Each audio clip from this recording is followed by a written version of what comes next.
Dito ako ng konti. Yes, ma'am. Ako naman talaga yung pinaka. Yan, ganito tangkad na ako.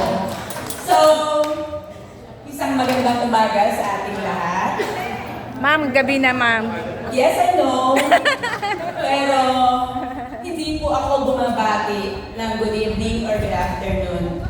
Lalo na po ngayon, your reunion is life begins at 80. Yay! Sabi ko, nung nakita ko yung team, actually, nakasali kami doon sa GC ng Batch 90 at saka po sa Balot. Thank you for always including us. Hindi nyo kami nakakalimutan. Sabi ko, nung nakita ko na yun yung nanalo, life begins at 50.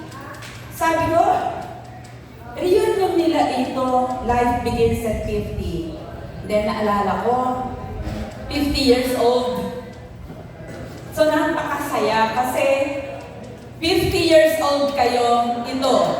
Kung hindi ako nagkakamali, 33 years na kayong graduate ng high school. Yes. 33 years.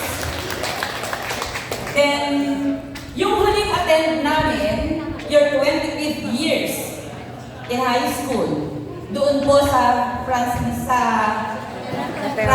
Hotel. Talagang kami noon ay tuwang-tuwang mag-asawa. Nakabakasyon po kami noon sa Ilocos. Nag-travel po kami para lang dumating dito. And then ito na naman po, actually, we have a planning. Mayroon kaming planning seminar sana, pero Sir Maham told me na hindi pwedeng hindi tayo umattend. Yes, a-attend tayo. Thank you very much for always having us. At alam nyo mga anak, ako'y lubos na natutuwa.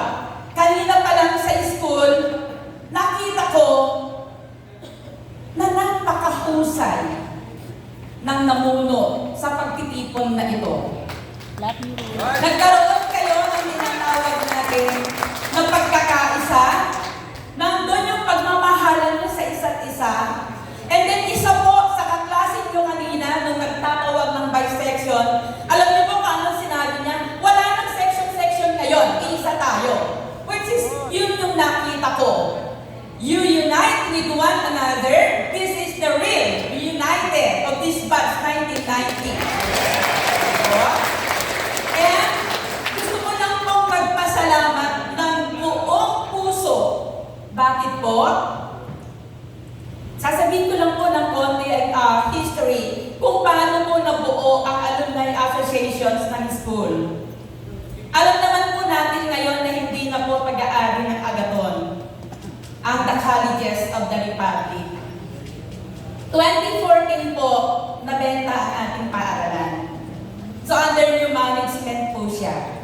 Pero bago po nabili yung ating paaralan, if you could still remember, Ma'am Esther Almiron, sabi niya sa akin, buuin mo ang alumni association. Ikaw yung napisil kong maging coordinator ng alumni associations kasi kailangan natin sa check. Hinahanap ng check. Then all of a sudden, nabili po ang ating paaralan. Nung pong nagpalit ang administrasyon, 2015, pinabubuo nila ulit.